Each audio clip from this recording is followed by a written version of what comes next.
Can you guys hear me? Okay, good.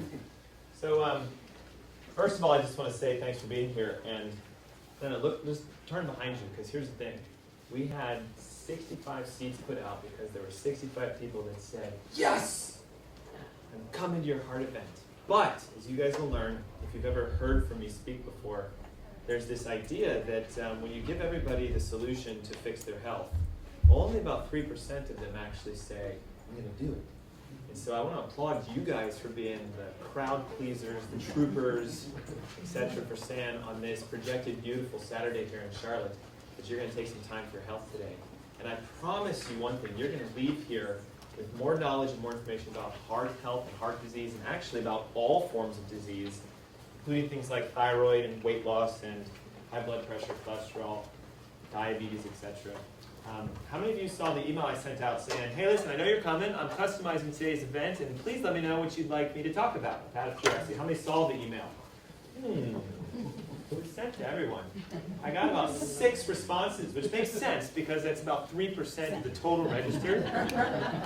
But if I can be honest with you guys, here's what they told me. And if you have anything to add, please, I will write it up here and I'll customize it. That's why this is here. It's the blank template presentation for today.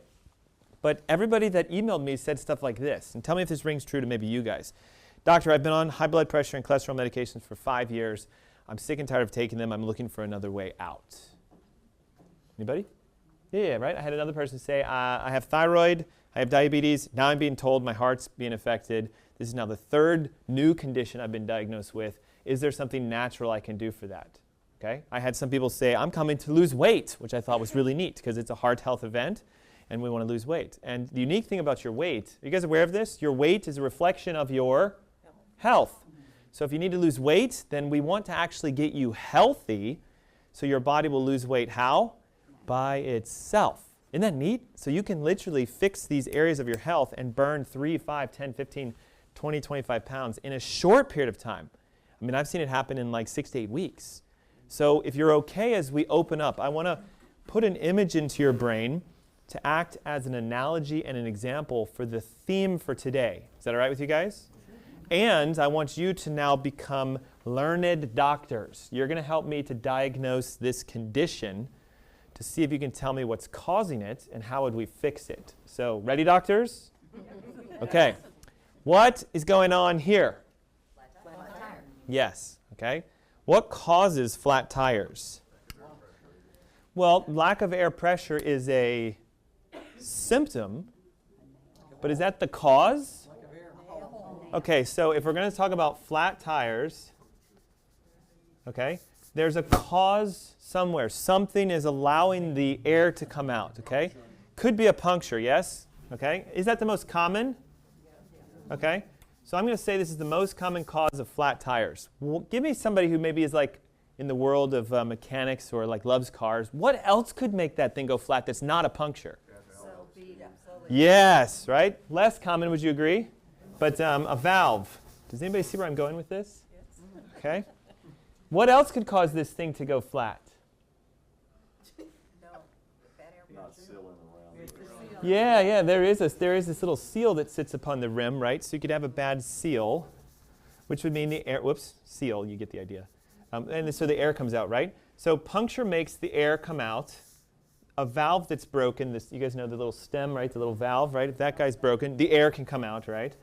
And then if there's a seal break, the air can come out. Now, if I was to go to a mechanic and they're going to be the doctor, they would run some tests to try to figure it out. But here's the thing. They'll say, well, it appears as if the air pressure is low.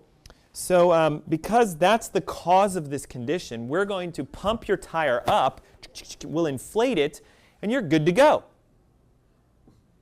But what would happen? Depending upon the cause, now watch, okay, look. If it is the number one cause and you pump it up, will you be able to drive around on it for said period of time? Okay, if it's a slow leak, maybe. I've actually had a screw in my tire for months, and it just kept going down and down and down and down. I filled it up once, and then it went down and down, and I'm like, something's wrong, right? So you take it in, and they go, my God, it's like a little tiny thing. You've never seen it, okay? But if I fill it up, and then let's say this is the analogy I'm trying to teach you guys. So you fill it up and you're looking good, but next month it sort of deflates. So you go back, you fill it up. Next month you have your prescription for the air to be replaced every single month. Okay, now it's 2018. You guys are lazy. You don't like going to the doctor all the time, right? Because we hate that stuff, don't we? So you say, Doc, look, it's like, don't we have some sort of technological advancement? Isn't there something that I could like have you put in me surgically to fix my health?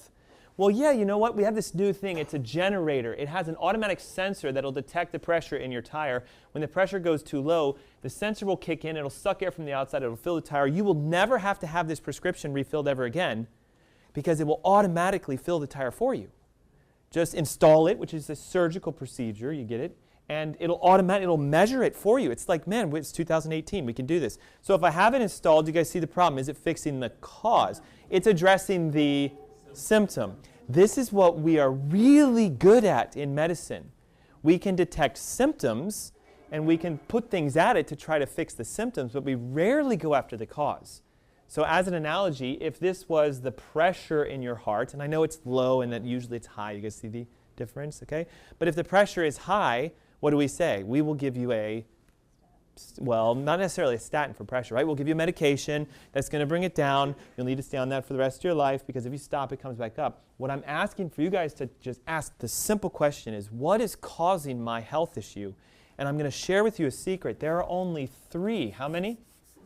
3 known causes of not only just high blood pressure, high cholesterol, heart issues, but technically the same 3 causes affect all forms of disease.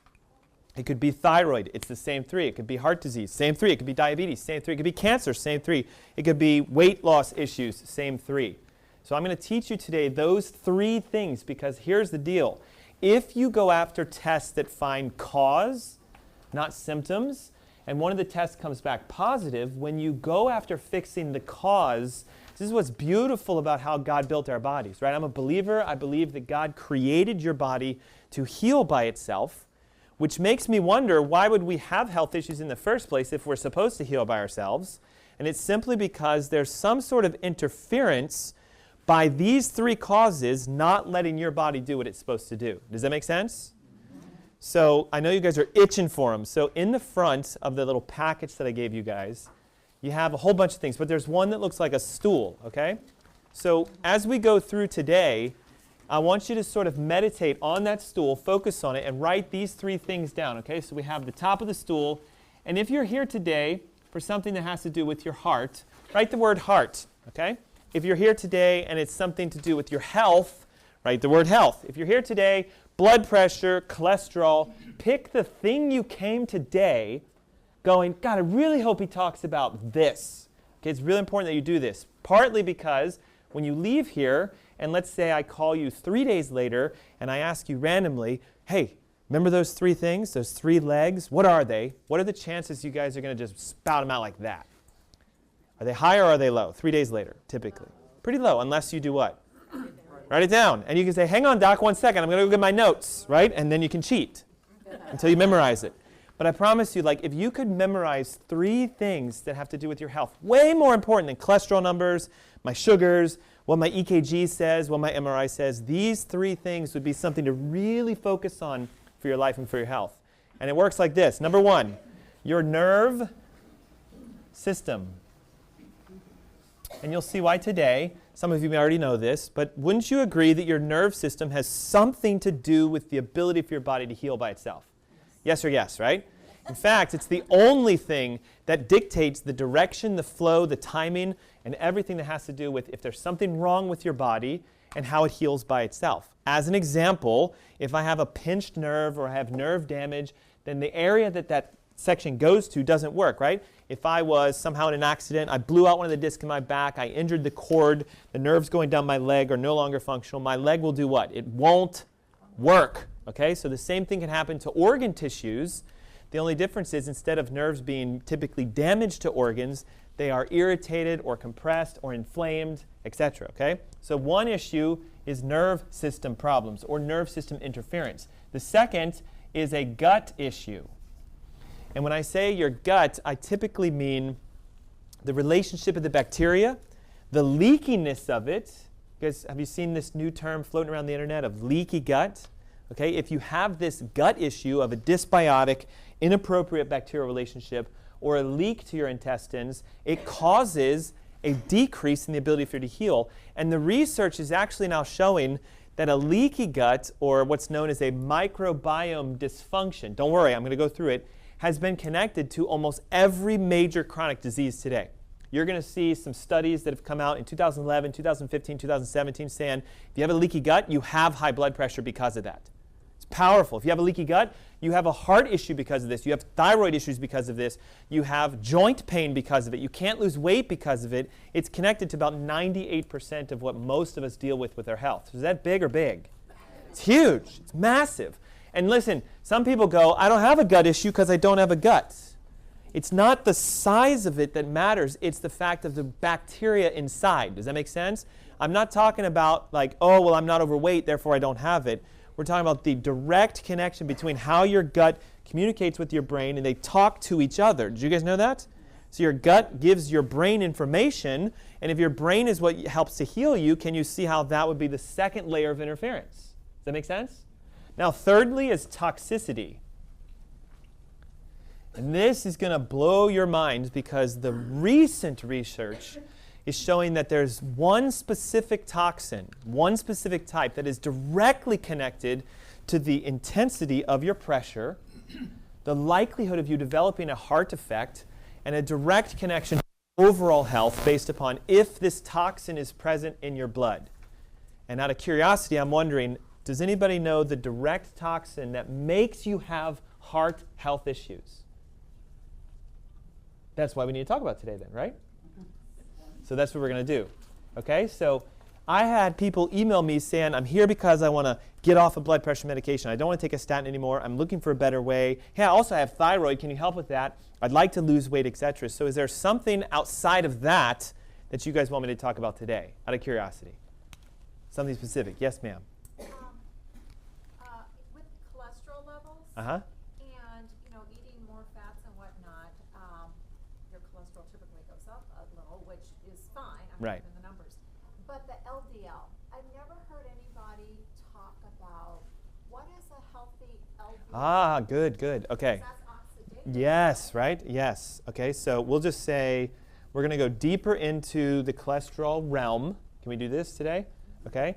And we're going to talk about like if you do what she says, which is you increase your healthy fats, you will see a subtle rise in your cholesterol. And that's often because the HDL and the LDL change their relationship, which we're going to talk about. Okay, so I can definitely do that. Yes, sir?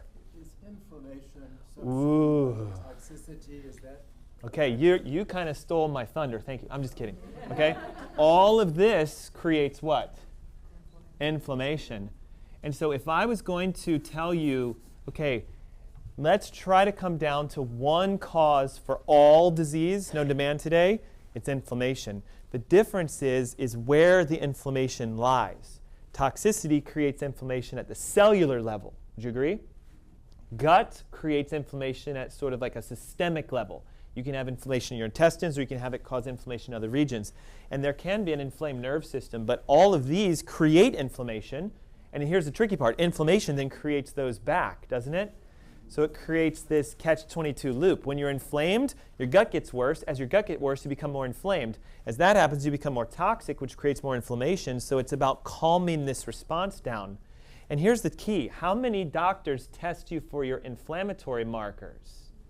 Some do, but what's the global solution when your inflammatory markers come back high? Take a anti-inflammatory. But the problem with anti-inflammatories is what do? They wreck your gut, and they turn off your nerve system. So do they allow you to heal? No, so it doesn't break the cycle. So today you're going to see how you break the inflammatory cycle, which is massive, absolutely massive. Yes, sir?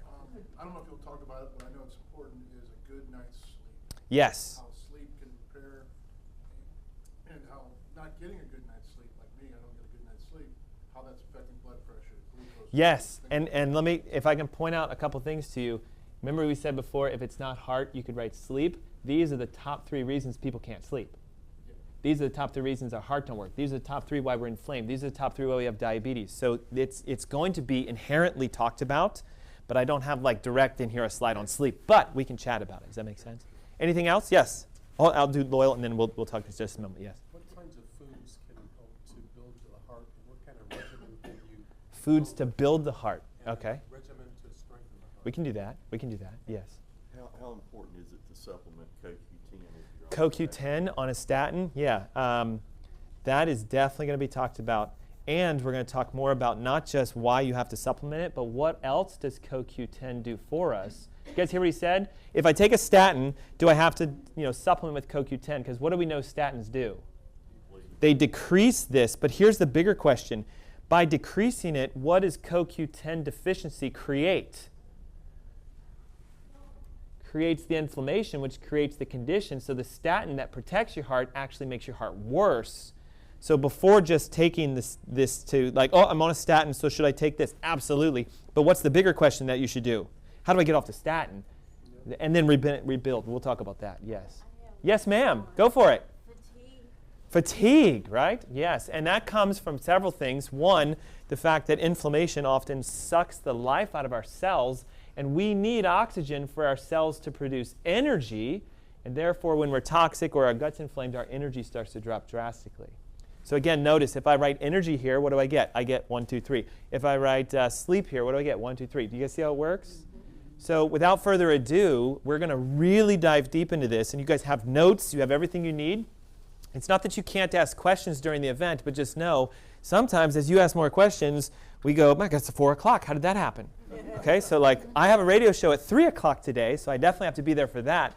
But I have like sort of a specific flow that I've designed based upon the emails that came in, and I will definitely make sure we address these. Does that sound fair?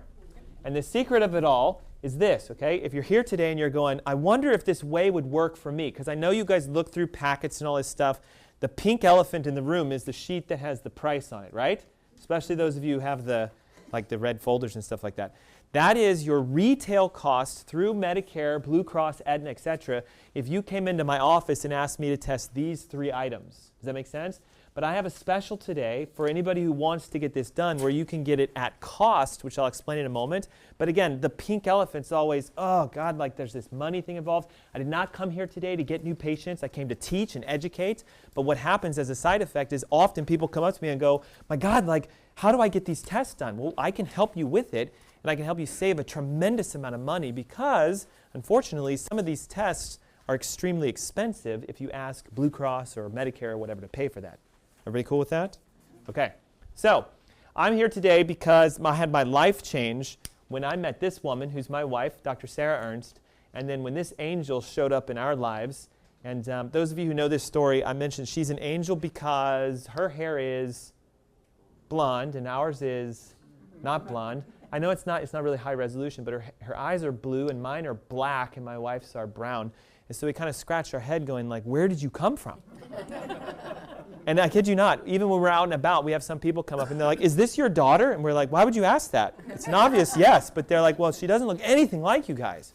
Okay, so the story that I have is, I was born in the mid-'70s and I grew up very traditional, right? How many of you, like me, had like Fruity Pebbles, Cocoa Puffs, Snickers bars, Diet Coke for breakfast? It was breakfast for me, right? And I lived the traditional life, okay? I was vaccinated. I was at the doctor every wellness check-in, etc. And when I turned about 17 months, I broke out in this massive rash that they claimed was like measles, which, by the way, I'd been vaccinated for. And they're going like, we have no clue what's going on. It looks like an autoimmune response, etc. From that moment forward, absolute wreck to my health.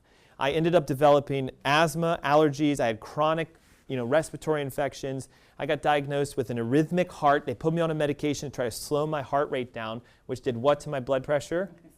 Made it go really high because your body compensates. So then I was put on blood pressure medications.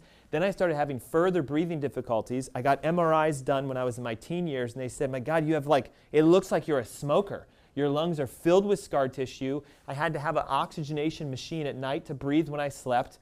I took inhaled corticosteroids. Do you guys know what those are? Good or bad? Really bad. But it was the only thing that would make the inflammation in my lung, because they're anti-inflammatories, the only thing that would make the inflammation go down so I could breathe.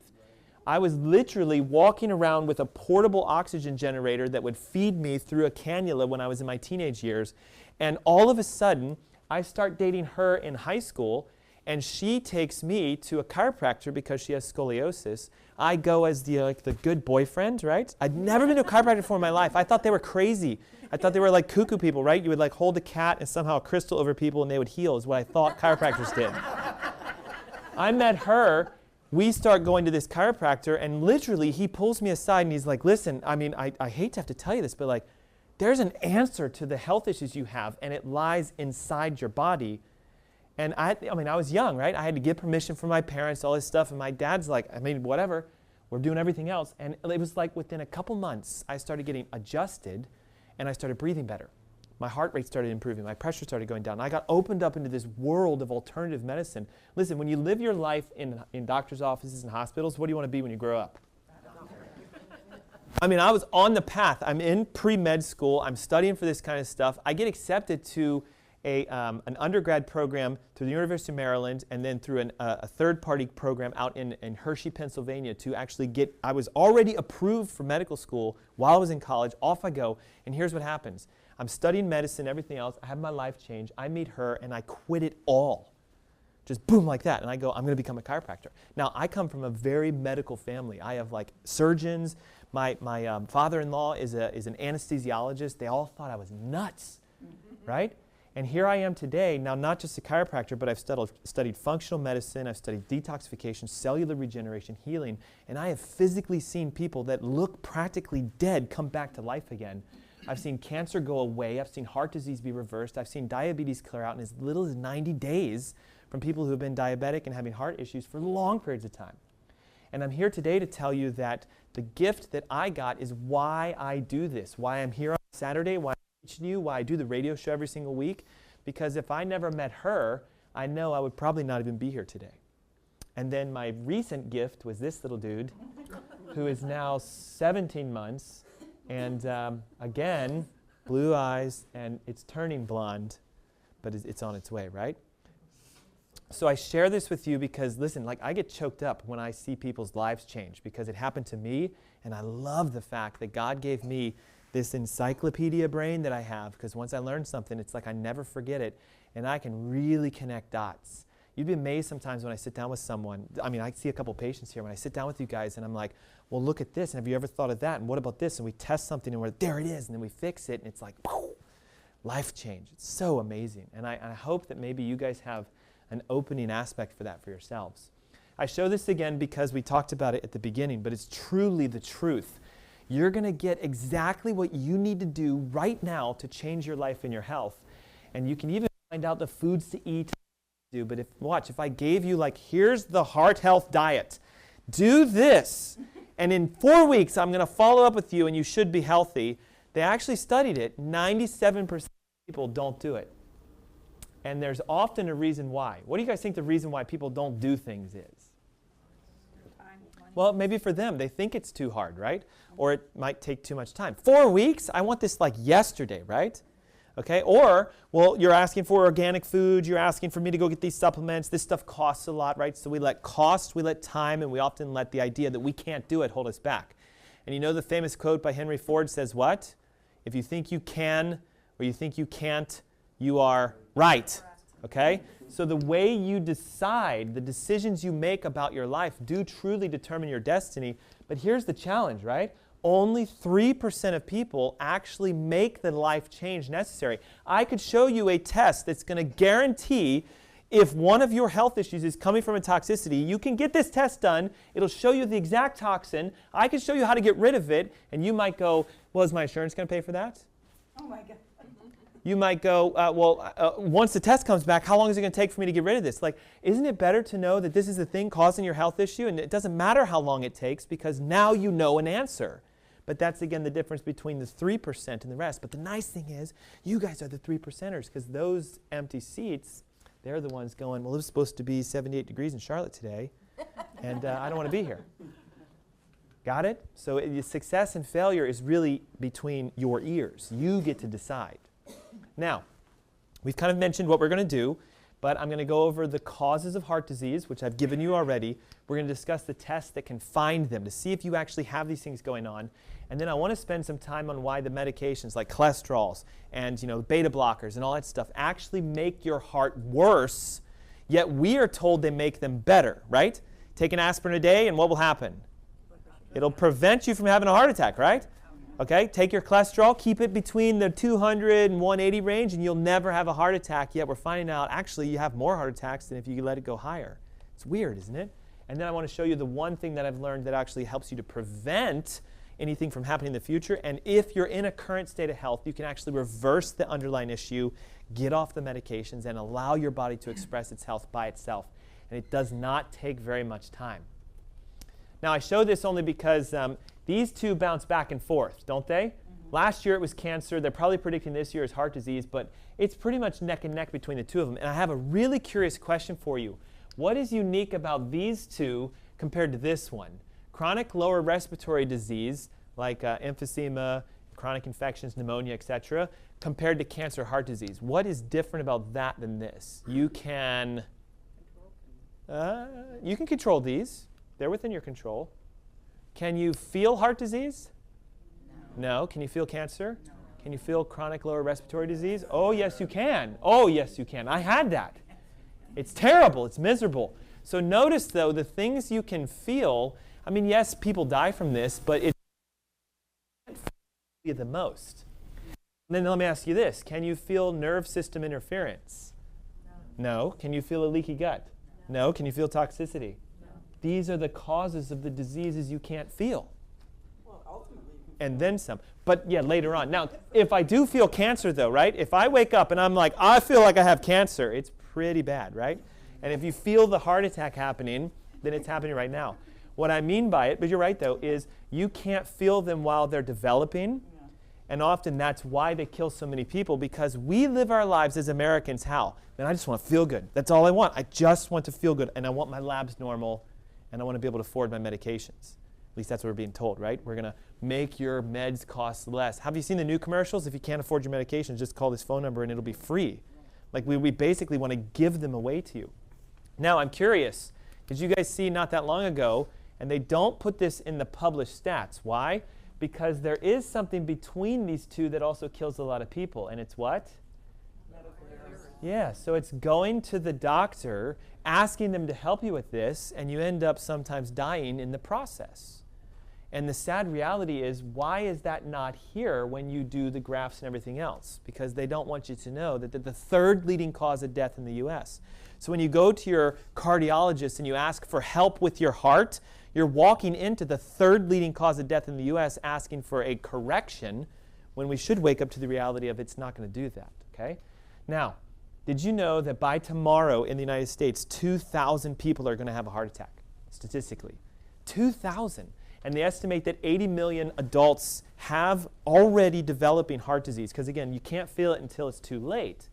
And the sad fact is that's about a 50% relationship. So if you were to look left and right, one of those people sitting next to you currently has heart disease. Okay? And even I do. What's that? I know, right? But then when we do that, right? If I say, Tammy, okay, look left, look right, okay, one of these two have it. What are they saying? She is saying he has it. And she is saying she has it, right? Because that's the human condition, isn't it? Don't we live in denial often, though? But it's the very denial that often leads us to having the issues. I'd like you to look at it this way. This is how I do it. I am like a 1%er, okay? I look at stuff and I say, wait, if there's a 50-50 chance, I have it. I guarantee you I have it. And I don't want it to be expressed, so I need to learn everything I can so that I can control it. And you guys know that you can control your genes, right? Okay, hopefully you know this. Secondly, because your health is within your control, who needs to be your doctor? You should be your doctor. What I do is I try to teach people, look, can I just show you a couple things, hopefully have you go, oh my God, that makes sense, and then go this. Now, here's what you do to fix it. Get this test run. Get this thing done. Go do this, and you do it, and your body heals by itself. Okay? They did studies on this and found out that for kids that are 5 years old, they already are starting to show signs of heart disease, according to U.S. News and World Report. Already plaques starting to form in a 5-year-old. Why would a 5-year-old never wake up and say, Mom, I think my heart's having an issue? Because you can't feel it. By the time we get to 15 or 19, it's 60% chance that if you ran their tests, according to medicine, they would have some marker for heart disease. And the big lie today is it's the cholesterol stuff, right? You run my daughter's blood, which we've done. She's 7 years old. Her cholesterol is elevated according to medicine. She is a heart health risk. Her cholesterol is 225, which according to an MD would say, boom. Now she's 7, so do they give her statin recommendations? Yes. They do. They say, well, we'll just cut the dose down, but if you start the statin now, her heart will be healthy and protected. But the problem is they don't understand the connection, which we're going to talk more about these cholesterol issues. They estimate that 1 out of 3 kids, again, elevated cholesterol triglycerides, what they would consider to be an issue. So if we do what our doctor says, right, go low fat, low salt, stay away from saturated fats, don't eat cholesterol, and focus on fruits and vegetables, what ends up happening? Is heart disease getting better in the United States, or is it getting worse? So when we follow expert advice, we get worse effects, right? Because typically the experts, unfortunately, are what? They're on the payroll of a company that doesn't want you to know the truth on how you can fix yourself. I hate to say it, but right now it's getting to where even doctors are like, look, we don't want to prescribe them. So the pharmaceutical industry is doing what? They're making you the temporary doctor by going, make sure you ask your doctor if you can take this, right? They're implanting the names of the drugs into your brain so that 2 things happen. 1, you go, well, I wonder if I have that. And 2, you go, well, I wonder if my doctor even knows about this. Because we're aware, yes, that there's so much information out there, there's no way our doctor can stay up to date, right? So if I could get you up to date, then you'll know all the good information. Yes? Well, they used to. They used to, like physically with trips and money and everything else. They have been doing that less and less, which is why they're asking who to be your doctor. So that you come in and ask for the drug. That's why all the commercials. That's the difference. It shifted from when they would pay the doctors to now they're paying the advertising, so you come in and say, I heard about this new medication. And unfortunately, because most of the doctors are overwhelmed because sickness is getting worse, they're often just like, okay, fine, like just, yep, here you go. And it's an unfortunate reality. This is a prediction of the amount of chronic disease that we're going to see in the U.S. over the next 10 or 15 years. I don't know about you, but if I was an investor, that would be a stock I would definitely invest in. There's very few that have a linear exponential increase, which means by the time we hit 2050, the amount of chronic disease is going to equal roughly 50-50 chance. Now, this is in millions. There are about 320 million Americans in the United States. So if I hit 171 million, that's over half, which would mean technically a 50-50 chance. You could say, are you on a medication for something? Do you have a health issue? He has 50-50 chance of saying yes. Like, that's outrageous if you ask me, because again, your bodies are supposed to be healthy. It should be, 1 in 100 million. So the way to fix it is to break out of the mold. Won't you agree with me that people believe, even medical doctors, that the cause of heart disease primarily is an elevated cholesterol, and these nasty guys get stuck in your arteries, and they cause a blockage, and therefore you lose blood flow, and therefore your heart dies, and therefore you have a heart attack, correct? So the thought is somehow this cholesterol starts to pile up inside of here. Now here's the unique thing. Is that actually cholesterol? Yes. And they've done studies on it, they've taken it out, and they said it's cholesterol. They say, well, it's a specific type, it's more LDL cholesterol, but the unique question I want to ask you guys is, why does cholesterol always pile up in our arteries, but it never piles up in our veins when there's cholesterol in our blood? Why the artery and not the vein? Well, it is to some degree, but what's the difference between arterial blood and venous blood? What's the biggest difference between the two of them? One of them is oxygenated, and the other one is deoxygenated, so we'll just say it doesn't have oxygen. When cholesterol is in the presence of oxygen and inflammation, what happens? It becomes oxidized, which means it changes its physical shape, and it starts to stick to areas of damage. So if the arterial wall is inflamed, which would be, again, a cause because of these 3 things, cholesterol is floating through here the way God created it to, and says this, hey, look, there's some inflammation and damage. Let's get in here and try to seal this stuff up so we don't leak, and therefore we're going to create a plug. We're going to protect you. But because you don't go after the cause, what happens? You get more inflammation, so the cholesterol starts to pile up. As cholesterol sticks here, it should be flowing freely.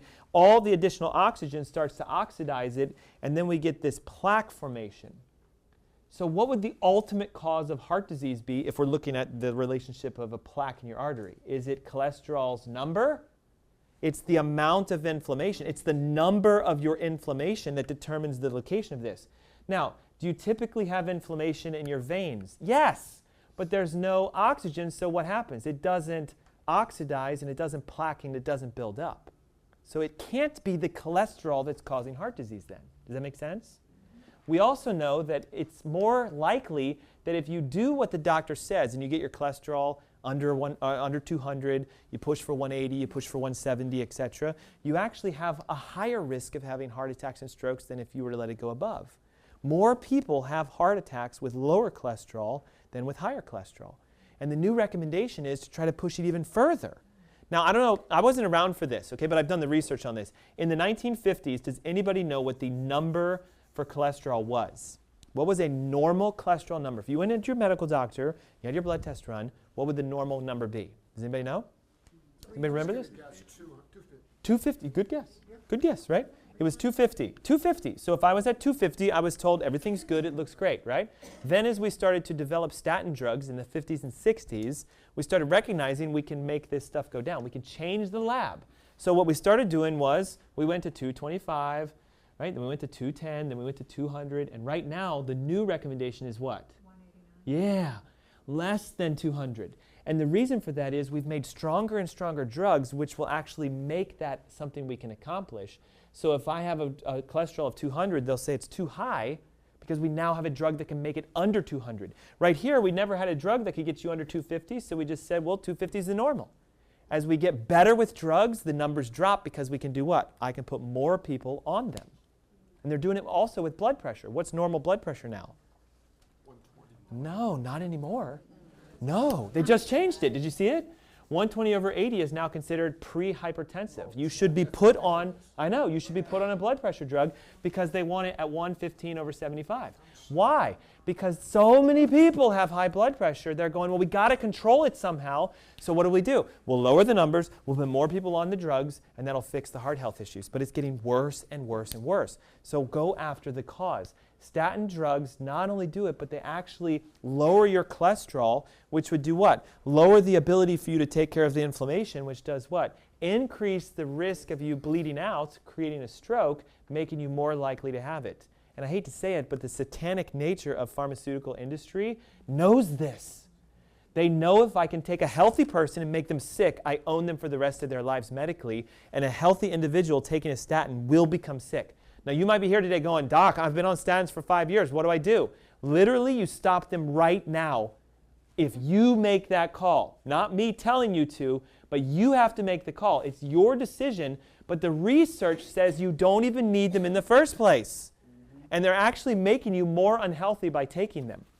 But what is hold on. What does a 97%er mentality say? I would, what? If I stop my medications, I would... Well, that's one option. Or my numbers are going to get worse. My doctor's going to start yelling at me. Like I'm almost like, let them yell at you, right? Like learn the truth. Fix the numbers by doing what?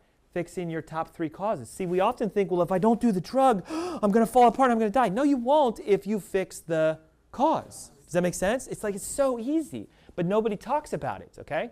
Also, if you've been on a statin for a long period of time, did you know they're now saying it is the cause of why most people have high blood sugar?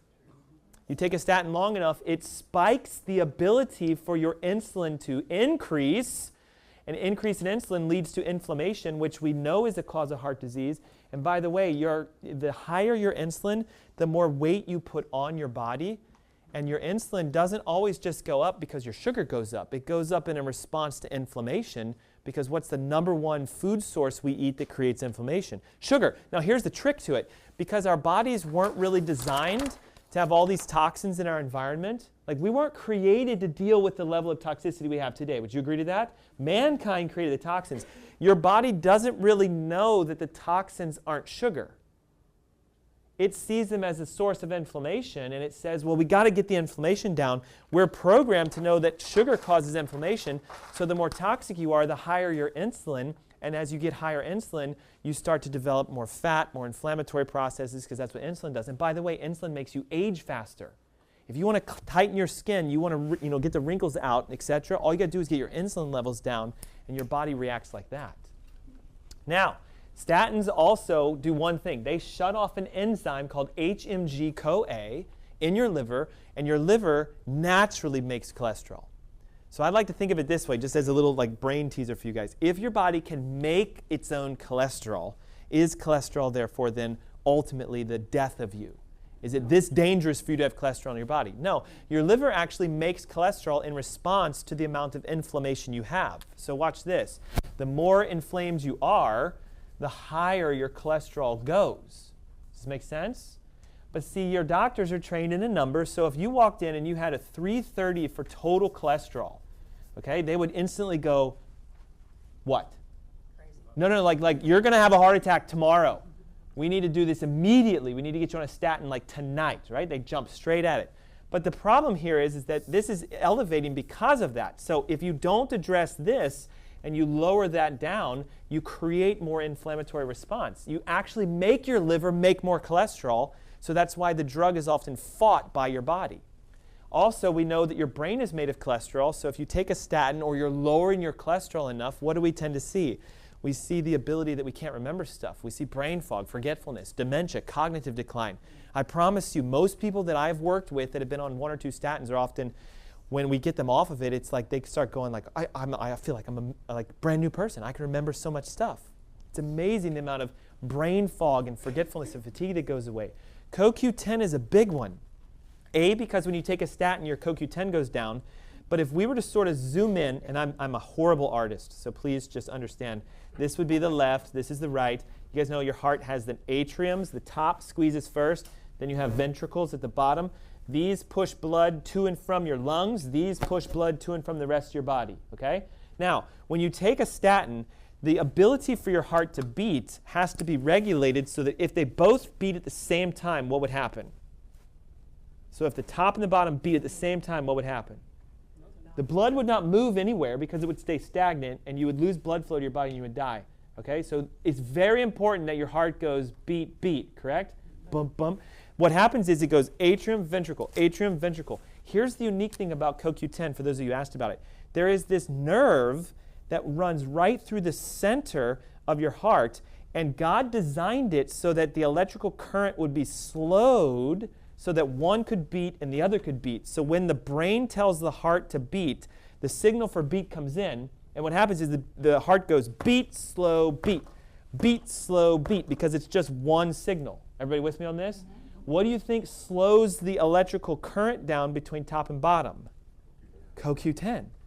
It is the sort of stabilizer for the electrical transfer of energy from the top and bottom to the heart. So watch, when I take a statin, I lower my cholesterol, my doctor says, your labs are good, your heart is healthy, but I've depleted my CoQ10, so I've shut off the ability for top and bottom to regulate themselves, and we also start seeing arrhythmias, palpitations, other issues with the heart that we have created because of the statin taking the CoQ10 down. Guess what CoQ10 also does? It is a global what? Anti-inflammatory. Notice, again, we lower your cholesterol, but we're raising your inflammatory process, so we're making the condition worse by taking the statin. I'm here to tell you, man, they make your heart more unhealthy than if you stop them right now. Will your cholesterol go up? Yes. Why is it going up? There's inflammation. What do we need to do? Get the inflammation to come down, and then what happens?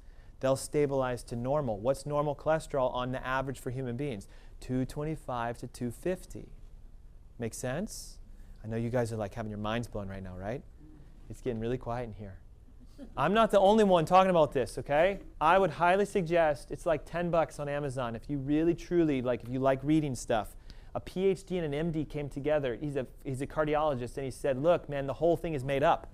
The entire cholesterol heart disease myth is a made-up, man-made idea to try to sell you a drug, and they don't want you to know that it has nothing to do with your cholesterol. It has to do, not even with this, not even with the cholesterol plaquing. It has to do with the inflammation that created the irritation that led to the plaquing.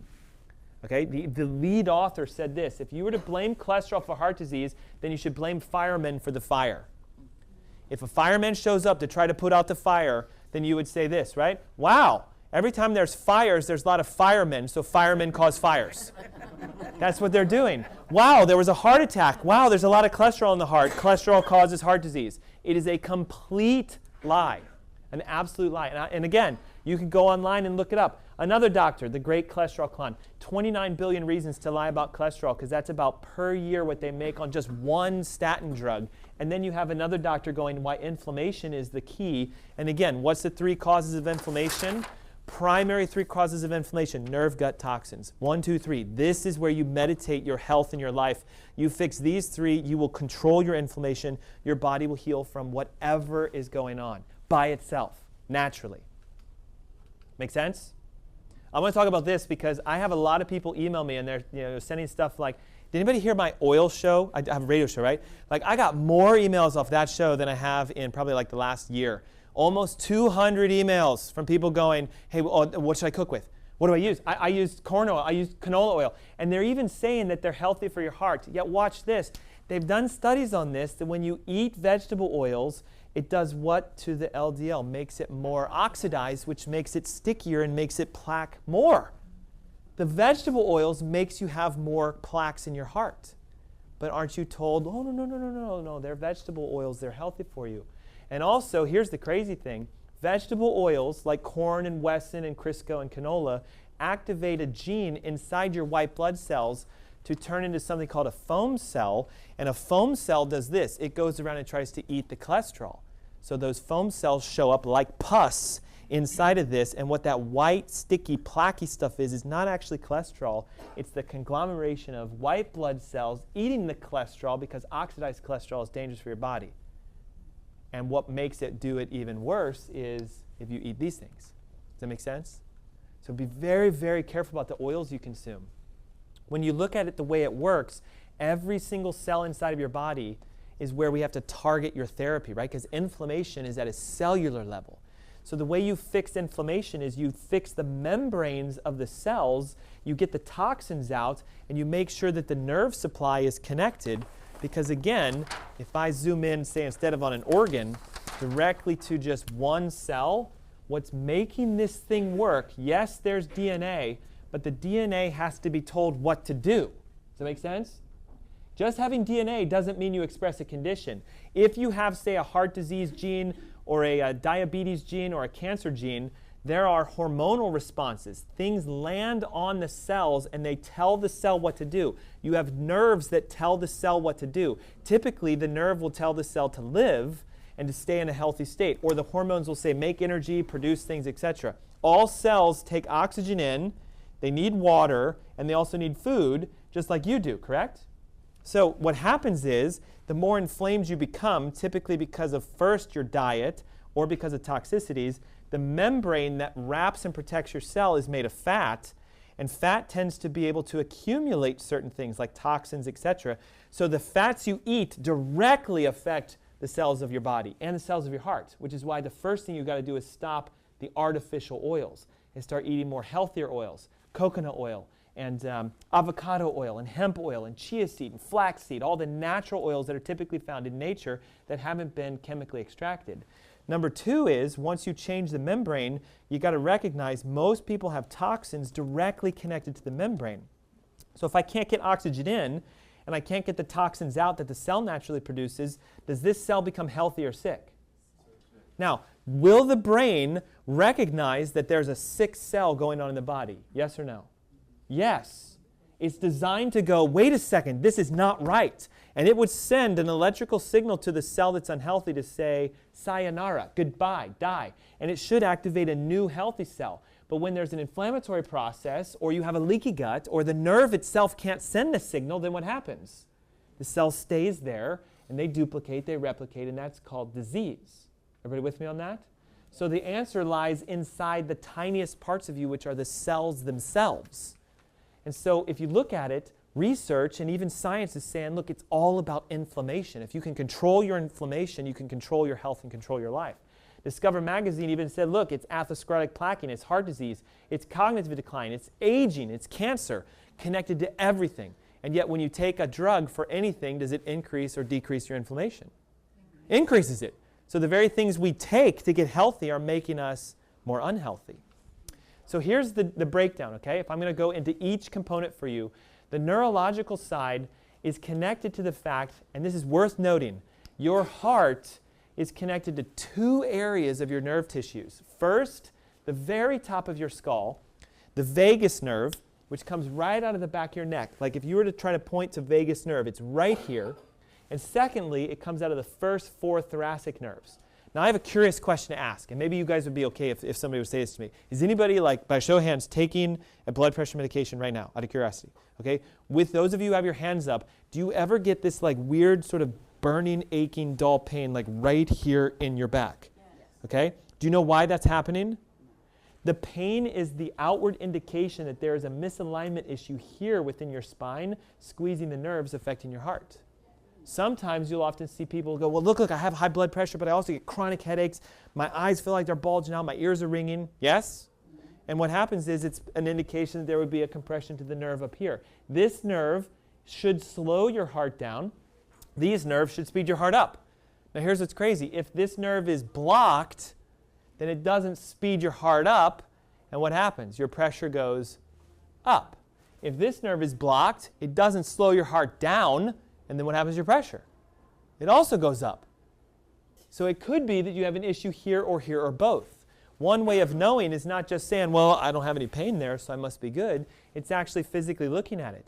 This was pulled out of an anatomical book that medical doctors should study when they're in medical school, showing the direct connection between your heart, the first 4 thoracic nerves in your upper back, and the vagus nerve, which exits right out of your neck. The vagus nerve slows the heart down, and the sympathetic systems, 1 through 4, speed the heart up.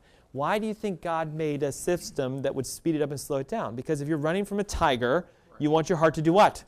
Slow down? No. You want it to speed up. But once you climb up a tree and you're there and you're resting, what do you want to have happen? You want it to come down quickly.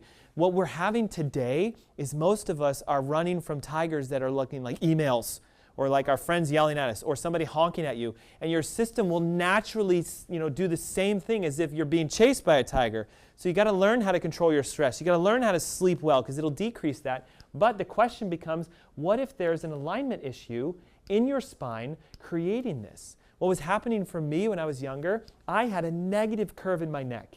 It went the opposite direction. What you should have is a 45-degree arc between your ear and your shoulder. If you were to stand at the side, it wouldn't be like this, like it is for most of us. It would be all the way back here and then set like that, which a lot of you might be like, that's weird. Like, that looks really weird. But this is normal, basic human anatomy. This isn't even chiropractic. It's the basics of the way your spine works. The vagus nerve comes out of your spine right there. And then the first, second, third, and fourth thoracic nerves are right here. So if I take an x-ray on someone and I see this thing is wide open, I get to say, well, guess what? You don't have a vagal nerve issue.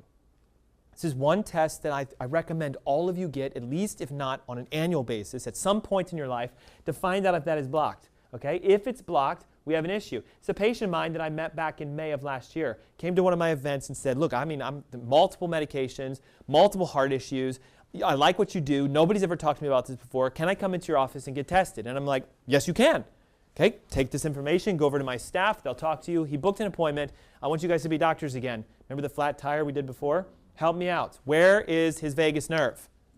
What is the problem between that one and this one? Okay, now, do you think he feels that? No, but he has the symptomatology of it. Chronic headaches, massive sinus issues, multiple medications for his heart, and he's wondering, how do I get healthy and well? Just like a lot of you are, correct? So I told him, I said, okay, all we need to do is we need to get this to return back to that. And what were his top 2 questions for me? How long and how much? It's the same for everyone. Everyone has the same question, right? So I told him, I don't exactly know how long, but what we need to do is an adjustment to see how much it moves, okay? Here's the difference between the way I provide chiropractic care, just in case you guys aren't familiar with what I do, okay? When someone comes into me, I do an exam like this, and I say, well, listen, I want to do the release. And anybody been to a chiropractor before? Sometimes does that thing make some noise when you move it? Okay, why? Because your ear is where? Right next to it. Now, I've had people say, I don't like that sound. I don't like what it's doing for me. But if you knew that it went from this to this, maybe in one visit, which it can sometimes, and you heard a lot of noise and it felt weird, would it be worth going through that? You have to answer that question. I don't care how much noise my spine makes. As long as it looks like this, I am good to go. Okay? Now, here's the difference. When someone comes into my clinic, I do a full spinal evaluation, and then I do one therapy session, and I re-x-ray immediately afterwards to see how much movement took place. These are numbers to tell you how far off the alignment is. What should it be? 18. Is anybody really ever perfect? Very rare, but that's close. Would you agree? Now, what is this? Whew! That is a severe amount of vagal nerve compression. As simple as this sounds, it is the underlying cause of his health issue. So I did an adjustment. It went from 50 to 40, and he goes like this. Wow, I feel something different. This is interesting. But his blood pressure didn't move. Nothing changed. He comes back, and I said, okay, 50 to 40 in one visit. I need at least 3 to 4 months. And I know that if you do what I tell you to do, it'll get fixed. I know it will, because I've seen it happen before, and I know how to do this. And so I took an x-ray 4 months later, and what? Wide open. Is it perfect yet? No. But what happened? It opened the vagus nerve. He's now off all of his medications for his heart. No more sinus headaches, no more chronic headaches, no more ringing in his ears. And to me, I am the greatest what kind of doctor? Heart doctor. Now watch. This nerve also goes, by the way, to your digestive system. So often I see people with acid reflux, indigestion, etc. also have this. I do the adjustment, and I'm also then what? I'm the greatest acid reflux doctor. This also goes down to your kidneys. It controls things like your urinary output. It controls everything from your adrenal gland response. Really, I'm not an anything doctor. I'm someone who shows you the things to do, and you become the greatest doctor, right? I believe God put the greatest doctor in the planet right inside of you, which is his spirit and his power. But it can't flow through if there's an interference. Does that make sense? Now, it's not just these. It's the idea that this has actually been studied. I have some people who are skeptics and analytics and stuff like that, right? Because we all are to a degree, yes? Most people are kind of like, well, there's no evidence that chiropractic actually works. There's no published studies. This is all just hearsay, right? One person went in and not. I don't know about you, but the Journal of Hypertension said when you get an adjustment to your atlas vertebra, which, by the way, is this guy right here, when your atlas gets adjusted and you have high blood pressure, you have a drop in pressure equal to taking what? 2 blood pressure medications at once. The drop was 14 millimeters of mercury in the systolic and 8 in the diastolic. It takes 2 drugs to do what your body can do when you open that nerve. That alone is powerful, is it not? Yet when you show this to someone, you know what they say? Because everybody's a 97%er. What do they say? Well, it was only 50 people. In order for this to be a real study, it needs to be like 500,000 people, right? Because we're always skeptics. We're always analytics. Another issue, what if the vagus nerve is open, but the spine is not aligned properly?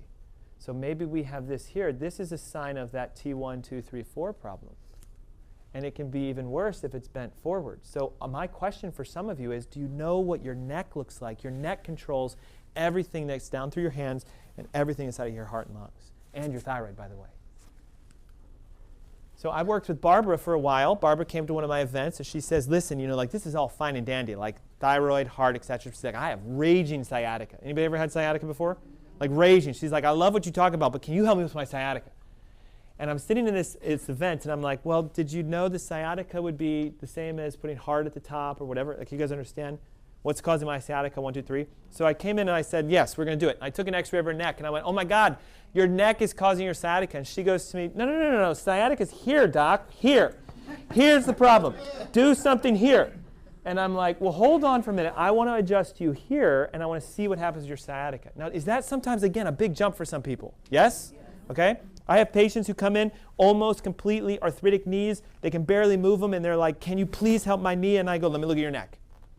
It's a big jump. But do you guys see the reason why that is your brain has how many nerves for your body? All of them, yes? Your brain goes through your neck first. So if you have a problem way down here, could it be that there's an issue up here causing the problem down here? Yes. But if you don't look for it, you won't know about it. And if you're ignorant to knowing that there's a cause there, you'll do everything for your knee. You'll do everything for your sciatica. And what would happen? It won't heal. And I asked her, have you ever had injections? Yes. Have you ever been to PT? Yes. Have you ever been everything? And so I start working with her neck. She went from a 25-degree curve. It should be 45 to 35 degrees. But after 3 adjustments, completely gone with the sciatica. And here's what's neat. She lost 30 pounds. And she also got off all her blood pressure and cholesterol pills. Why?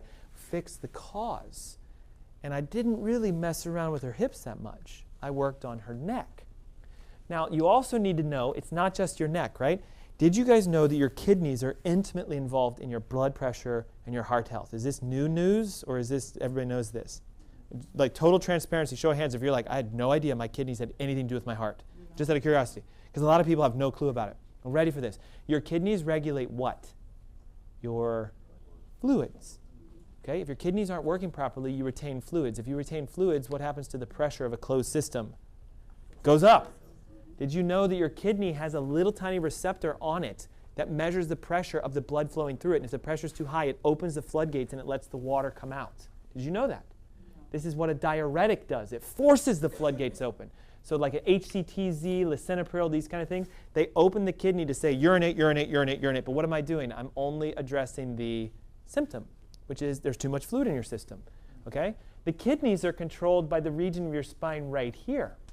So what if you guys come to me and I go, hey, look, vagus nerve is clean. It's good. You have a curve in your neck, clean. Does that mean you're healthy? Well, what if there's a problem down through here? Again, if your spine's not straight, if it's, say, for example, bent, okay? I don't know about you guys, but is this like visibly obvious? Okay? I've had some people come into me and they're like, where's the problem? I don't see it, doc. And I'm like, okay, look, there's a 27-degree bend here. You're full of stool. It's all over the place. You're massively swollen in your stomach. Oh, is that why I have acid reflux? Well, no. The spine's causing the damage, which is causing it to back up. The reflux is a symptom of your spine being out of alignment. I know it's like massively hard to connect the dots, isn't it? Yet when you fix it, it heals. This is a patient of mine that I'm currently working with, raging blood pressure issues. Neck was almost perfect and was told there's nothing wrong with your spine and has this massive scoliosis. Because can you feel scoliosis? No back pain. No neck pain. Went to a chiropractor who said their neck was perfect, and it is, but didn't talk to them about their lower back. And Tammy is physically sitting here in the front row and had talked to us about how, like, look, okay, I've been having all these issues, blood pressure's decreased, etc. Even went non-diabetic within 90 days. I mean, I think because she's here, we should give a round of applause, yes? I mean, my God. But here's the thing, okay? And she's given us permission to share this stuff. Remember the day you came in? I'll never forget it. She had her labs from her MD. And her MD's like, that never happens in such a short period of time, right? And wasn't he kind of like, what are you doing? What's going on? And then when we tell him, what do they often say? Well, he didn't like the diets. He said you need to increase your carbs, so you eat more rice. Yes. So they often argue with what I tell them. I tell her to do something, it works, and they go, no, you should not do that. But it's working, don't do it, okay? But notice, there was a change in the regions. Why did her pressure get better? There's a change in the kidney region. Can you guys see up, right up? This is my re-x-ray of her that we just did recently. What is it? The difference is I don't do this kind of adjustments and then have a nice day. It is very targeted and specific to the region that your spine is interfered with. Why? Because your spine is the number one cause of inflammation within your body. Why? Because when the nerve is blocked, the brain is unable to physically tell the cell what to do. And when a cell doesn't know what to do, they go rogue, like my kids, right? Sit still. If I'm not in the room, where are they? Like hanging from the chandelier. Like sit still, right? You have to tell them what to do. Your cells are like children. They have to be told what to do. The brain has a nerve that goes to every single cell in your body telling it what to do. If there's nerve damage, it's the number one reason your cells don't communicate. Does that make sense? How do you find if you have nerve damage? You would have to get an x-ray done because you can't feel this. Which nerve is damaged? The one coming out of here or the one coming out of there? Yes. Which one? Yes. Good answer. Both. Good answer. Now, real quick, is this nerve going faster or slower than this nerve? If it's bent to the right, it's slower. This, by the way, goes to the digestive system. And so all of this is what? It's all waste materials that are stuck there because the spine's not aligned properly. Now we're going to turn gears into which? So what causes gut too? They're interconnected. Does that make sense? So your gut is connected to your spine, just like your kidneys, just like every organ inside of you. If you guys want, I can email this to you, but this, in my opinion, is like the master map of your body because you could go along here and be like, okay, I have, for example, rheumatism, which is like rheumatoid arthritis, etc., where would my potential nerve interference be based upon all the studies that have been done? T12 might be where your problem is. Oh, wait, I have chronic gallbladder issues. Well, that's T4. I get a really stiff neck in the morning and my hands go tingly, and sometimes I've already had my tonsils out when I was a kid, and yeah, I get chronic upper respiratory. That's C6. You guys see how it works? Every nerve in your body goes to different parts of your body, so if you're interfered in any region, there's the cause of the problem. Make sense? So you could just simply go, oh, I have prostate issues. Well, it's way down here, lower sacrum. I have blank, blank, blank issues. I can guarantee you have it either because the nerve is interfered or the nerve is working, but the gut or the toxins are present. Does that make sense? Okay? So, into the gut now. The problem with our gut is that most of us don't realize that it's not just the nature of the foods we eat, but it's the bacteria that are present in our body. And I'm going to ask you guys a question. Did we all grow up in the antibiotic era? Yes or yes? Are we still in the antibiotic era? Even though the research says you should never do that, never give an antibiotic for a sinus infection, because 98% of sinus infections are viruses, and you should give an antiviral, but you guys all want an antibiotic, because this is what we're trained in, right? And we've been giving them away forever. The antibiotic use, they found out you take 1 round of antibiotics. Ready for this? 1 round, it disrupts the bacterial relationship in your intestines for about 5 years. It takes 5 years for your gut to grow itself back by itself. Now, you can support it. I'll teach you how to do it. But if I took a Z-Pak right now, because I have a sinus infection, I have royally messed up my gut. They know it for a fact, because an antibacterial does what? Kills. Where do you have bacteria? Okay? We think bacteria are the evil nature, like cholesterol for your heart, right? They're going to kill you. We're learning that they don't, but we used to. We used to think if I could get all the bacteria off this gentleman right here, he'd be the healthiest person on this planet. And then we did that, and we found out we killed him. Okay? So, your intestines have healthy bacteria in them. When your intestines become inflamed, why would the gut be inflamed? The bacteria are like a protective layer. It's like a shield. Healthy bacteria, healthy tissue. You kill the bacteria, the tissues start inflaming because they're not being told what to do. And there could be nerve involvement. When they get inflamed, you don't absorb nutrients, which causes other issues, correct? By the way, B12 down, number 1 sign is? Oh yeah, I'm like, oh, I'm so fatigued. I'm tired all the time. Specifically between 2 and 4 o'clock in the afternoon. And you typically then are at night like this. So when your B12 is low, you fall asleep during the day and you can't sleep at night. Can't sleep at night, okay? Magnesium also makes you cramp. And you get lots of muscle contractions and issues and tingling and stuff like this, right? So then your immune system starts kicking in and going, hey, we got to try to heal this. And when it doesn't get healed, then we start to actually create damage there, because chronic inflammation damages things, but acute inflammation fixes things. Did you guys know that? Chronic inflammation damages tissues. Then when the tissue becomes damaged, then we start to attack it. And all forms of autoimmune disease have been connected in research to a gut issue. So if you have a thyroid Hashimoto's, I guarantee you have a gut issue. If you have rheumatoid arthritis, I guarantee you have it. Lupus, I guarantee you have it. If you have an autoimmune condition, I guarantee you your gut is leaking, because that's the cause of the autoimmunity. How does it happen? What causes these leaks? Okay? First of all, medications can do it because it toxifies. Most dangerous medication for your gut? Antibiotic. Second most dangerous is anything that's a medication, because they're toxic to the system, because it has to go in through our digestive system to be absorbed to get into our blood. Make sense? Mm-hmm. Now, the food that damages the most, unfortunately, is gluten. This was a study done where they actually said the gluten molecules are now being labeled as a viral equivalence, meaning a gluten protein in the intestines lands on a cell and actually gets inside of the cell like a virus does, right? Viruses go inside of cells. It gets inside of the cell, and once in the cell will respond by secreting a protein that opens the gaps between abnormally, so that the gluten can get directly into your bloodstream like a virus. And they're saying the reason that this is doing it is because we have modified these gluten proteins through genetic modification, hybridization, and everything else from before. The wheat of the biblical days, right? There's a verse in the Bible where they talk about the disciples going through a field and they were like reaching for the grains and they were tossing them in the air and they were eating the seeds. That would be like probably a healthy wheat. None of that stuff exists today because we have genetically modified and hybridized all the wheat.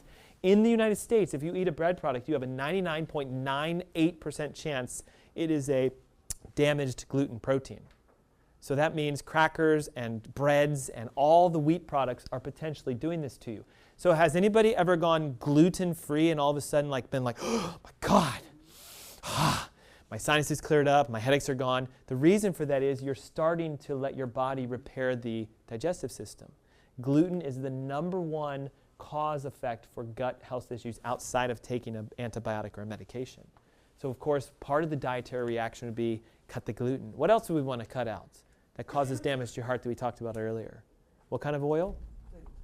Vegetable oil. So in answer to Loyal's question, if I want to rebuild my heart, I need to focus on eating the heart-healthy oils like the omega-3s, the monounsaturated fatty acids, MCT oils, coconut oils, avocado oils, hemp oils, etc., because they actually fix the cell membranes and tighten the junctions down. Is grapeseed oil in that? Grapeseed is there as long as you don't cook with it, because the moment you heat grapeseed oil, it becomes oxidized. I thought most oils did that. The only oil that doesn't is coconut oil and avocado oil. They're the only two that you can heat at high heat and don't get oxidized. Really? All other oils will become oxidized when you heat them and cook with them. So if I'm going to use grapeseed oil, I would make like a dressing out of that, or like sesame oil, olive oil, etc. If you cook with olive oil, stop it right now, because the moment it turns that slightly orangish tint, it releases this chemical called acrylamide, which is cancer-causing, and it becomes highly oxidized. Olive oil is supposed to be drizzled onto things that eaten cold. So the only two oils to eat with are coconut oil and avocado oil to cook with. Now I just want to show you some science, right? I'm an analytic by heart. I love going deep into science. Like I spend almost all my life on the National Congress or the National Library of Medicine's, study pages, PubMed, etc. And what I've found is this. If you just type in, say, for example, microbiome is the scientific word for your gut bacteria. Okay, because they're never going to say leaky gut and heart failure. Make sense? They're going to try to confuse you and say stuff like dysbiosis and microbiosis and stuff like that. But if you type in microbiome and heart failure, you'll find a study. And here's what's unique about this. Okay, they say, boom, the gut plays a role in overall health, balances the compositions of your bacteria, and if it's out of balance, it increases inflammation and causes a specific type of toxicity that we're going to talk about in a moment. So you can look for this uremic toxin. Okay, and it's been linked to what? The cause of, pathophysiology, fancy word, for the cause of heart failure. The very cause of heart disease is being studied to be a gut issue within your intestines. Secondly, we go and we say, well, what about blood pressure? Okay, microbiome and hypertension. This was an exhaustive review where they said, look, we're actually finding studies that show it. So much so that they have been suggesting that the bacteria in your intestines can create something called essential hypertension, which 20% of Americans have. So the very dysbiosis in the gut could be causing it. How many of you went to your medical doctor and were told your blood pressure is high, we should check your intestines to see how much bacteria you have, find out if you have dysbiosis? Anybody? Why? Think about it though, like even if you were educated, even if you went to an MD, there is no drug that fixes dysbiosis. Medical doctors test for things they can prescribe drugs to. This is huge for some of you. Just because your tests are normal, all it means is you're medicated normally, because it's either making it that way, or you don't have enough for them to medicate you, so they'll say you are healthy. But you're not, by definition, unless you have no nerve stress, no gut issues, and no toxicity. Right? There is now what's known as the American Microbiome Institute. Do you guys know about this? Yeah. Fully funded by the government. They're saying we have got to research the microbiome. Years ago, what did we research? We coded the human genome, and we thought we're going to find the answer to disease. We did it, and what happened? We're like, oh, wow, we are way off. We don't even have enough genes. Like there's fruit flies that have more genes than humans. We're a mess. Then they said, oh, it's about the proteins connected to them. So there became this thing called the epigenome. Now they're studying the epigenome. Now they're going, well, maybe it's the microbiome. So this thing exists to say, we're going to study the connection between all health issues and your gut. So I pulled one that said microbiomes and cholesterols, right? Blood lipids, triglycerides, everything else. What if it's a connection between that? So they're saying, we are raising a hypothesis to say that if you want to fix your cholesterol and triglycerides to prevent heart disease, you should look to what? The gut microbiome, because there's actually bacteria in here. Where does it say this? There are 34 known gut bacteria that would correct the cholesterol and the triglycerides. These guys are actually here to save your life, but unfortunately, we get a sinus infection, we take an antibiotic, we nuke them out, and nobody teaches us how to put them back. And will a probiotic put the bacteria back in your intestines? Oh, let's talk for a second. Will a probiotic put the bacteria back in your intestines? No. Why? They only put usually 4, 5, or 6 strains. How many strains of bacteria are in your intestine? Over 100 trillion. Now here's the unique thing. God knows about 100 trillion bacteria. Where does he put 100 trillion bacteria? Let's think about it. Well, it should be in our gut, but we've nuked them out, right? So they're found in our food, and they're also found in... Like, I just read something about pets. Like Yeah, there are bacteria and things like that. Dirt. Now, have you guys seen the book by Dr. Josh Axe called Eat Dirt? Now, real quick, 97% of mentality says what? Oh, this is ridiculous. It's ridiculous. Now, I've interviewed with patients. Listen, I see a lot of people. I had a guy come into my office once, and he goes, Doc, if you were to tell me to like eat a frog and it's going to make my health get better, I will eat frogs. Actually, there will be no frogs in North Carolina because I'm that kind of person, right? Now think about it, though. If you've tried everything and a doctor comes out and says if you eat dirt, it could fix your microbiome, which could fix your health, I'm sorry, there would be no dirt in the United States. But why? It's the bacteria in the dirt. There are soil-based probiotics, but they typically are by prescription only. Why? Because they're trying to regulate it. They don't want you to do it. Okay, so there's ways to get it, but the best way to get healthy probiotics is eating what kind of foods? Fermented foods.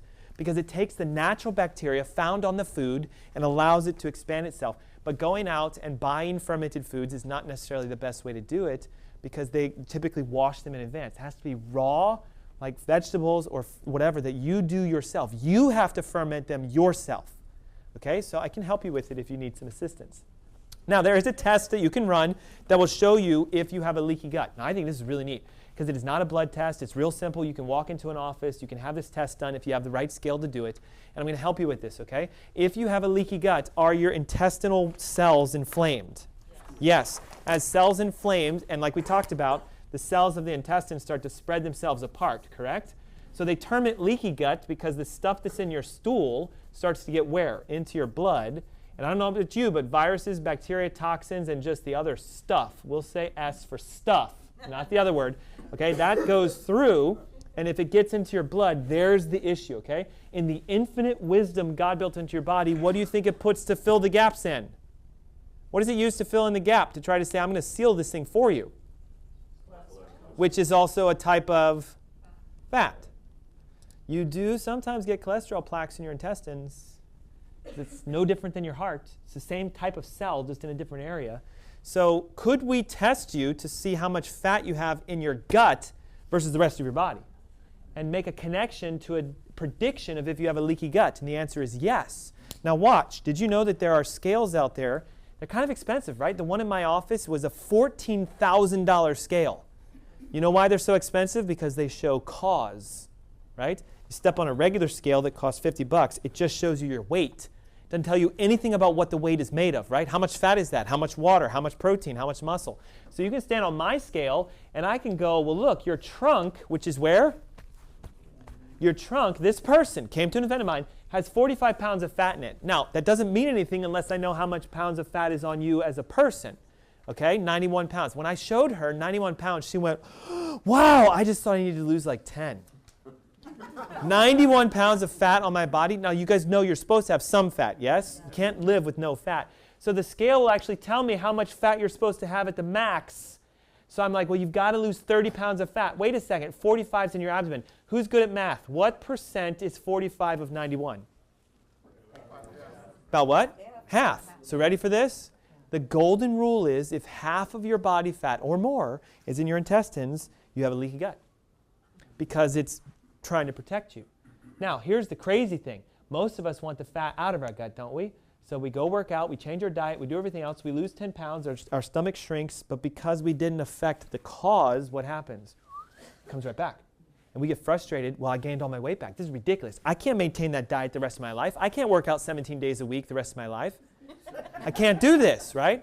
So what happens is we get frustrated and upset. So if you fix your gut, here's the amazing thing, right? I can physically show you every 4 weeks, A, what your weight's doing, B, what your body fat's doing, what your water's doing, and then we can reassess and measure and go, oh, now we're right under 50%, okay? If we get the relationships of your fats to the proper side, your body can lose weight. And the nice thing is, man, we get big changes, okay? Cherie, massive thing. Lost 50 pounds in 4 months off all of her blood pressure meds, her cholesterol meds, and her thyroid meds. Can I share a prediction to you that hasn't been put out in the universe yet? I see a massive connection between blood pressure, cholesterol, and thyroid. Massive. If there's a thyroid problem, there's almost always a blood pressure and a cholesterol problem. So you may actually have a thyroid issue. It's a whole nother subject. I have a whole nother talk about it. But they're estimating that upwards in the degree of 60 to 70% of Americans are walking around with a thyroid issue, but they don't know it because what does their doctor test? Just the first ones, TSH and T4. Why? Because I can give you a drug for that. The real thyroid test has about 14 or 15 different ones, and it'll show you cause. And listen, I even failed my thyroid test. And I thought I was doing great. Okay? This is my hairstylist, right? They always talk, don't they? Like to talk. So I start getting my hair cut by her. She starts going, well, what do you do? And I start telling her, and eventually, she's like, you know what? I think I might do that, right? Like Tom, I've been going to get my hair cut with her for 10 years. And it took her 8 years to actually say, okay, I think I'm going to try this, right? So she goes, well, I ask when people get massive changes, I'm like, hey, can you send us some photos? Because I want people to see this is real. And she's like, I don't even want to send you this picture because I didn't realize I was that bad until I saw how good I can get, right? And Carol has been now off 2 blood pressure meds and cholesterol meds and thyroid meds for over a year. And I'm telling you, like, it works when you stop medicating your symptoms and you start going after cause. It works all the time. If you guys know of Jennifer Steele, she's a 107.9 FM evening DJ. My radio station is on 1110 AM, whose sister station is 107.9 FM, right? She's a vegan, vegetarian, etc., doesn't do anything abnormal with her diet, but yet she couldn't lose weight. She was listening to my radio show and said, well, God, you know, like maybe I'll try this. Came in and I did some tests with her, even though she looks fantastic, right? Raging leaky gut. It's not about how thin you are. It's about the percentage relationship. You might only have 10 pounds of fat on your body, but if 5 of those 10 pounds is here, what do you have? Leaky gut. You can't see it, you can't feel it, you can't smell it. But the cool thing is, right, she was vegetarian, vegan, trying to lose weight, and I didn't change her diet at all. We worked on her gut and her nerves, and boom, within just 4 months. It's an amazing reaction because I look at your weight as a reflection of your health, not the main cause of it, right? So here's the challenge, right? Your gut will affect other regions. If you wake up in the morning and your joints are stiff, it's another sign of a leaky gut, especially if they get better as the day goes on. Does that happen to anybody? Right? If you wake up in the morning and you're going like, man, you know, like my sinuses are always congested. I got runny nose, cough, congestion. I'm having difficulty remembering things. I'm tired all the time. My adrenal glands are off. These are all the outward signs that a gut is leaking. And the biggest one of them all is a thyroid. There's a massive connection between leaky gut and thyroid. Massive. Massive.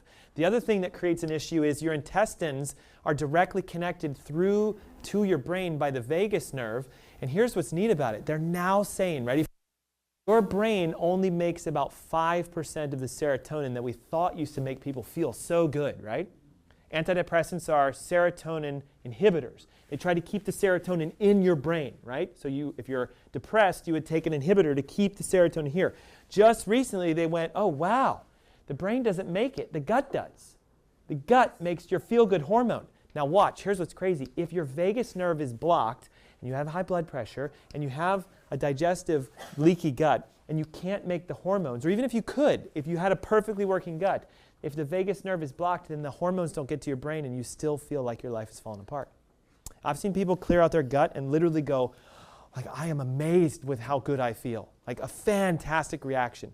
Off antidepressants, off, anti-anxiety meds, and etc.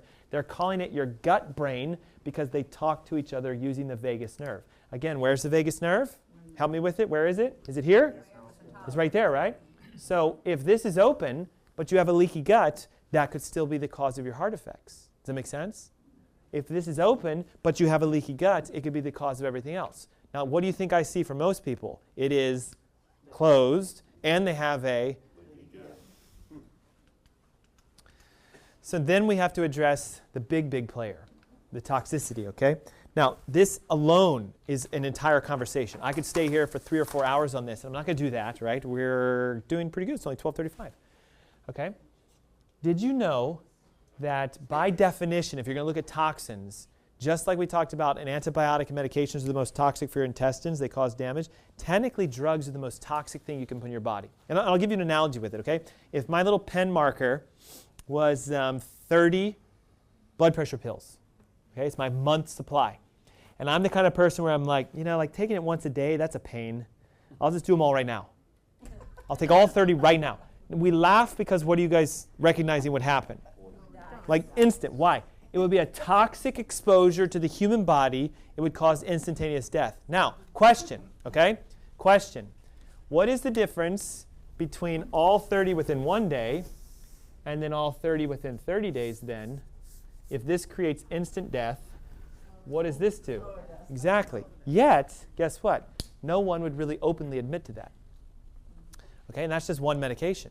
So you got to be really, really careful. Medications kill more people than what the government is trying to regulate right now. Do you agree? Oh, the guns are the problems, man. The kids. Do you guys see this? What percentage of the kids that shoot up all the schools are taking medication? 100%. Which ones do they take? Typically, antidepressant, which means they have what?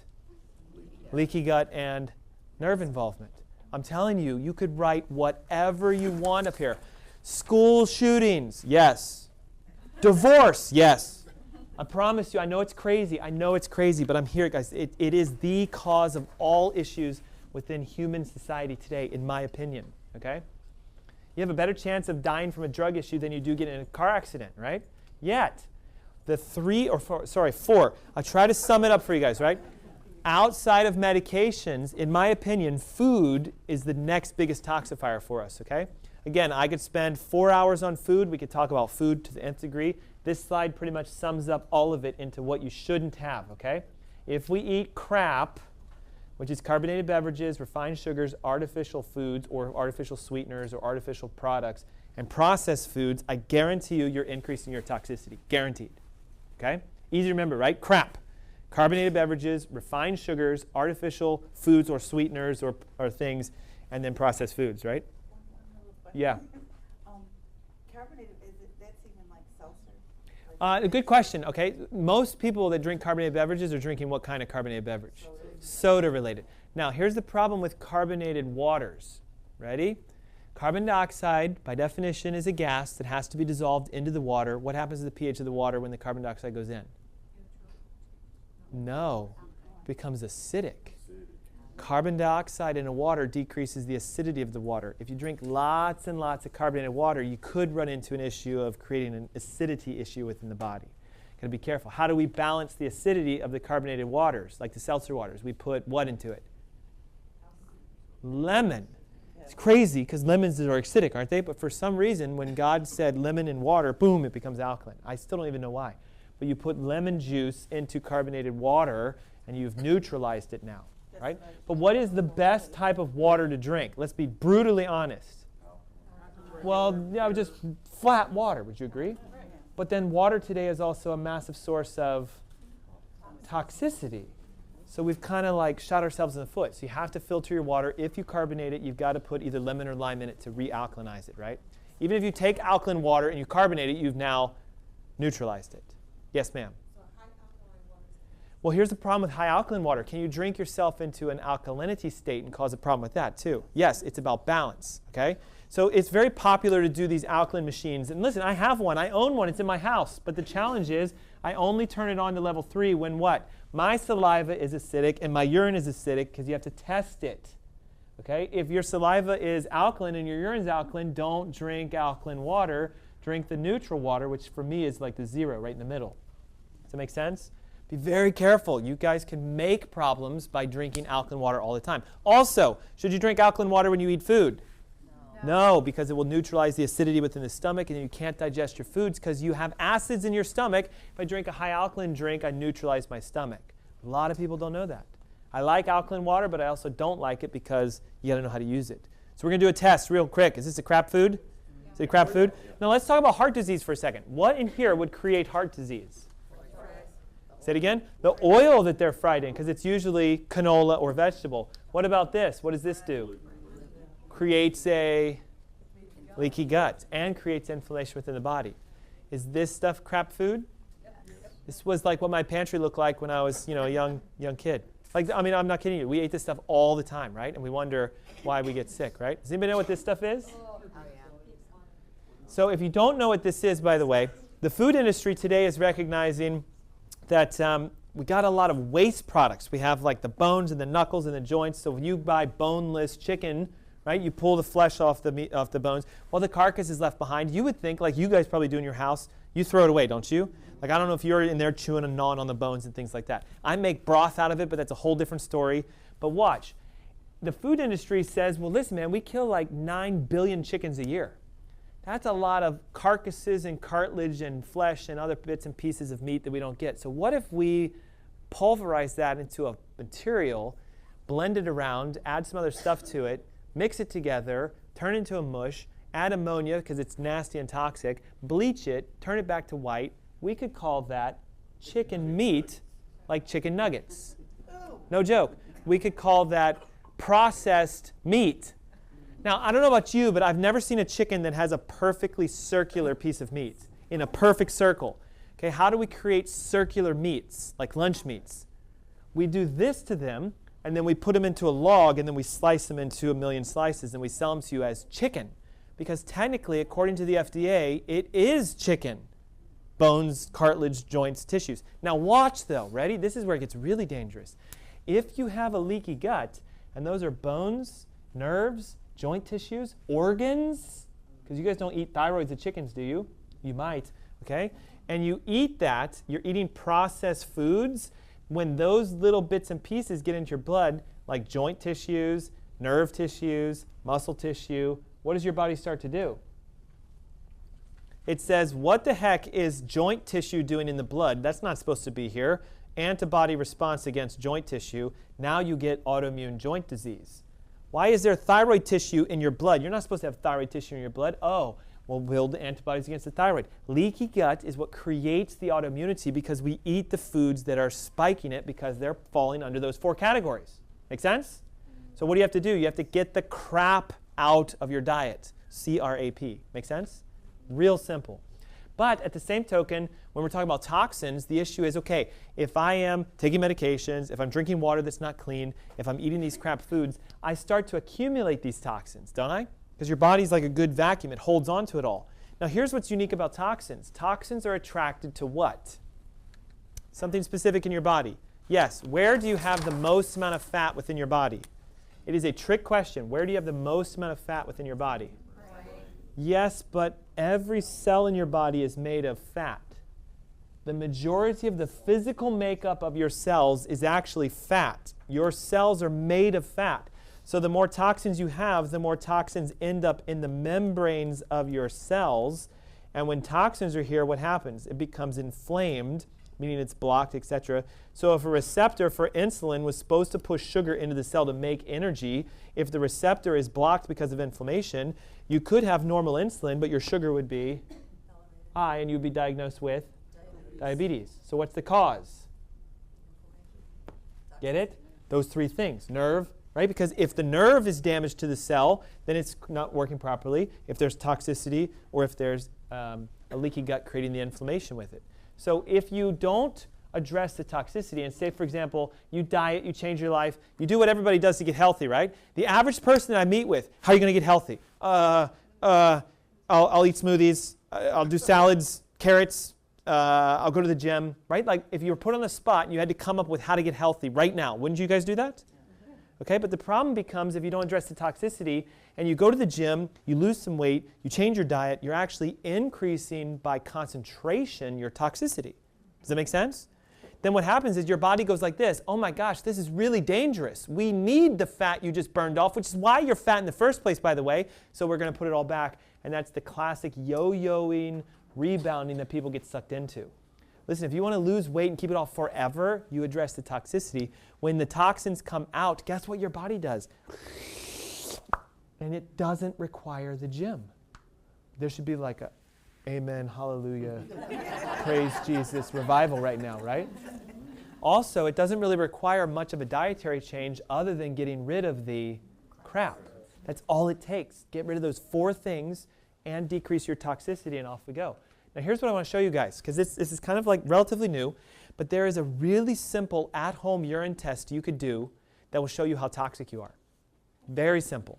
It is designed by this company called Systemic Formulas, and it looks for this marker called malanoaldehyde. Okay? I called LabCorp and I said, hey LabCorp, if I was to send a patient to you and I want you to do a urinary test for this malanoaldehyde, how much does it cost? And they said, well, how are they paying for it? Okay, with insurance. Well, it's based upon what insurance company they have. You guys know that the insurance game is a mess right now, right? So they told me it's anywhere between $500 to $1,000. $500 to $1,000 to get this thing tested with LabCorp. So if you have a deductible that hasn't been met and you ask us to file your insurance for this test through LabCorp, what would it cost? If your deductible has not been met, it would cost whatever the cost is, right? Now here's the crazy thing. What if your deductible is met and you have 100% coverage? And I say, okay, LabCorp, will you cover, or insurance, will you cover this test from LabCorp? What do they say? No. This is an experimental test. It is a non-covered test. And often when you ask insurance companies, why don't you cover this? You know what they say? We don't really know what this thing is. We don't know what it does. And there's no research or science showing that that's a valid test for a prescription to be prescribed for. So you go get it tested. Now watch.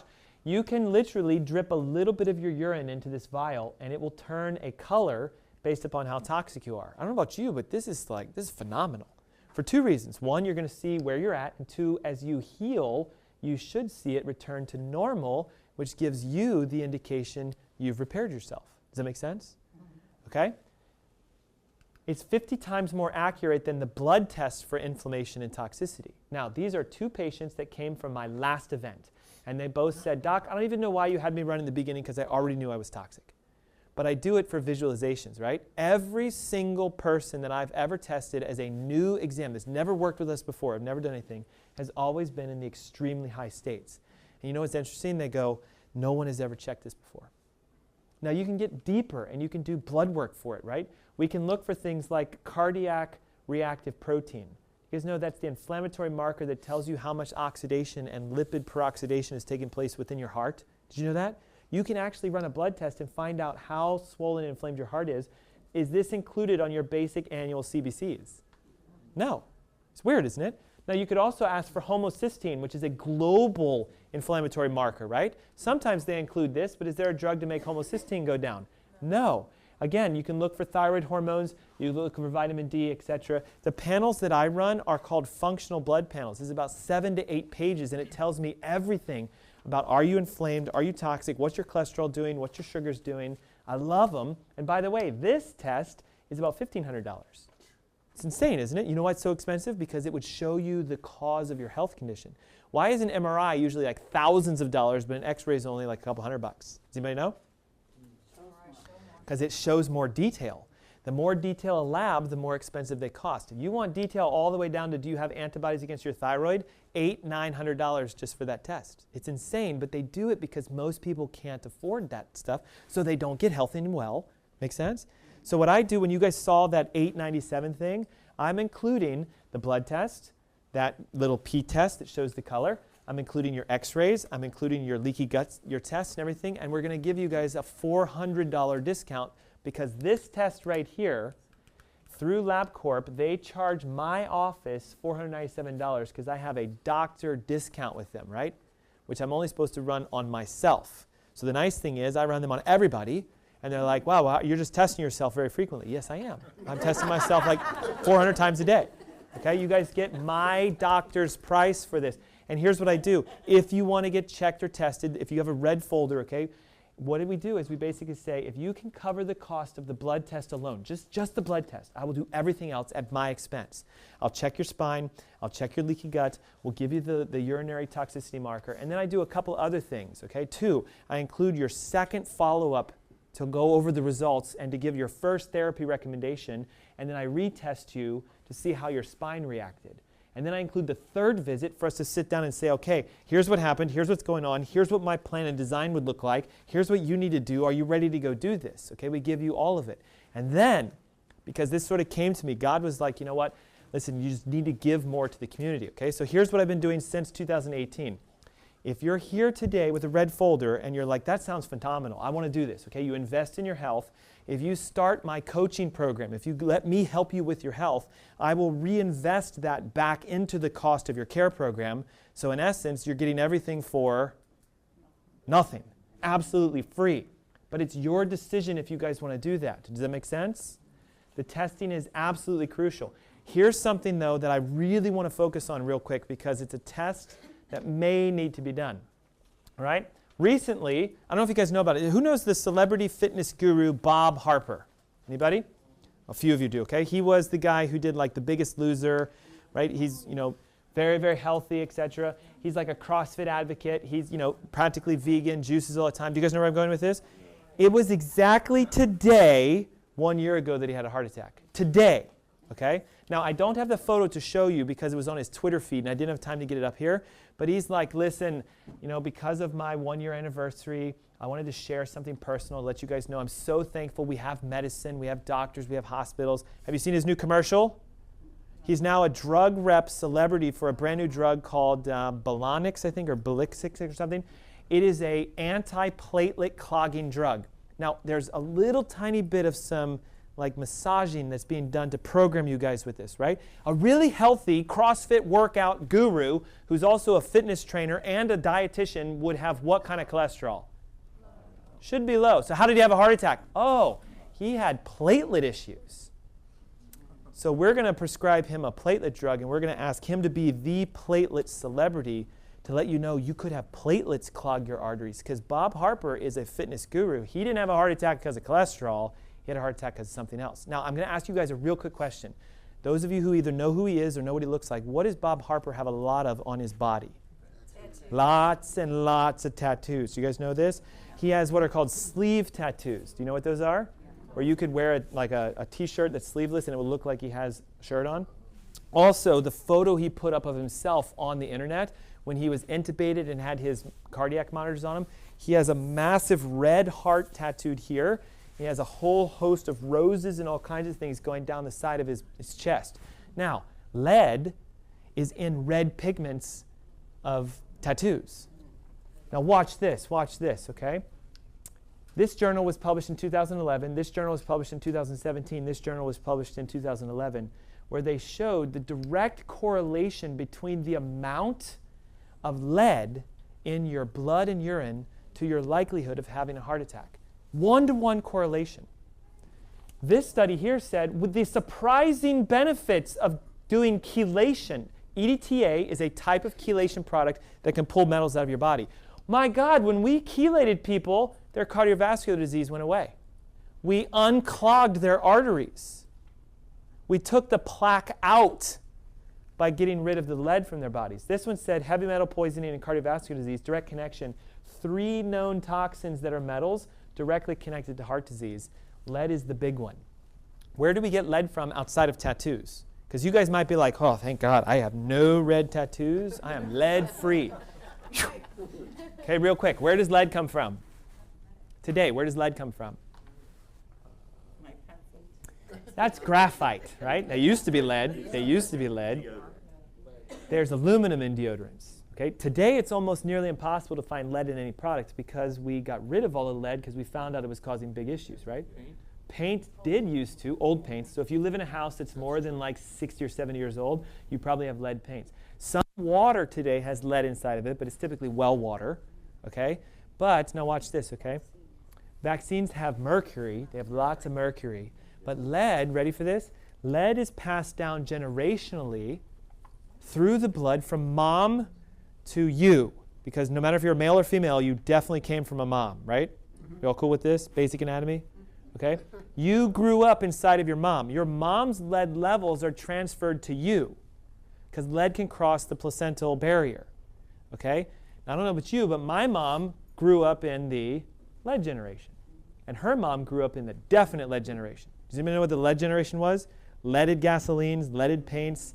They used lead for like even therapies and things like this. Okay, so here's the connection to this whole genetic thing. And I want to try to break this myth with you guys. If you're told your heart disease is in you because it's genetic because your mom had it, well, your mom probably had high lead, which is why she had heart disease. If her mom had heart disease, she probably had high lead, because we didn't see a massive spike in heart disease until what year? 1950, 1960, when two things happened. We said stop eating fat, start eating vegetable oils, and then we took the lead out because we realized, oh my God, lead is causing a big problem. But we thought by removing the lead from the environment, we would fix the issue, and we're only now realizing, actually, man, it just passes right through you generationally. There was a study I read a couple nights ago that said it would take 7 generational shifts for the lead to become non-existent in the 7th child. So if I have high lead, and I'm a female, my son or daughter is going to have high lead. If I have a daughter, her son or daughter high lead, and it takes 7 generations until the lead naturally passes its way through. We have not even begun to hit even 1 generation away from when we got lead out of the societies today. It's a big deal. Look, you can actually get tested for heavy metals. This is not a test I naturally put into the initial one because it's kind of expensive, but if you guys want me to help you with it, I can, okay? I have a patient who's been dealing with massive heart issues, massive. She's not here today, but she gave me permission to show this. She has an atrial enlargement, fibrillations, fluid buildup in her legs, seriously hands are swelling, kidneys are shutting down, like almost on deathbed, and she came to me going, please, I just need some support, and I ran this. Now, lead is supposed to be 2 or less in your urine. Can somebody help me to see what this number is? 46? It went off the chart. They put a thing at the bottom and said it took a 10 times dilution for them to even give me this, which means it's probably 460 something. Now, you would look at this and go, how on earth has not the best cardiologist in Duke and Johns Hopkins and everything figured this out? Do you think they sit here and read this stuff every day?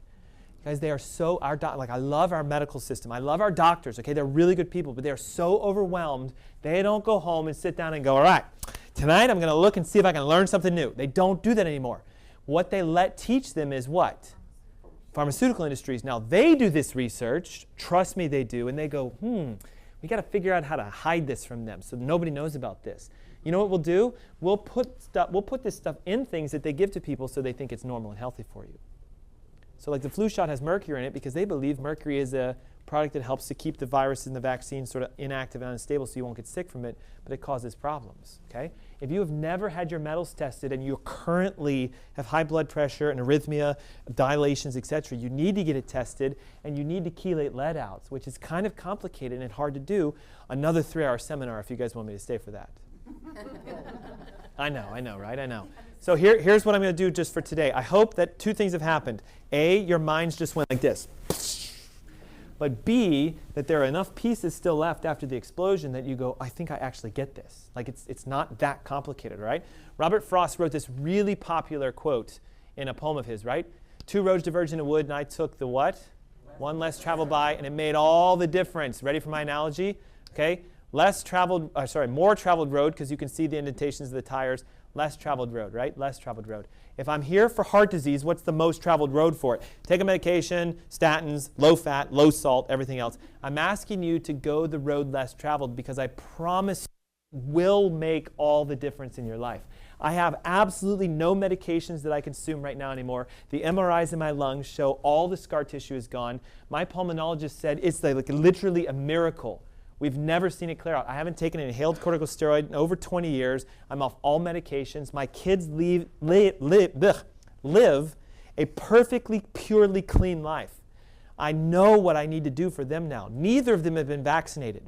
Neither of them have ever even seen a medical doctor in their life, outside of the idea that one stood nearby so that when I birthed them, we were just making sure everything was okay.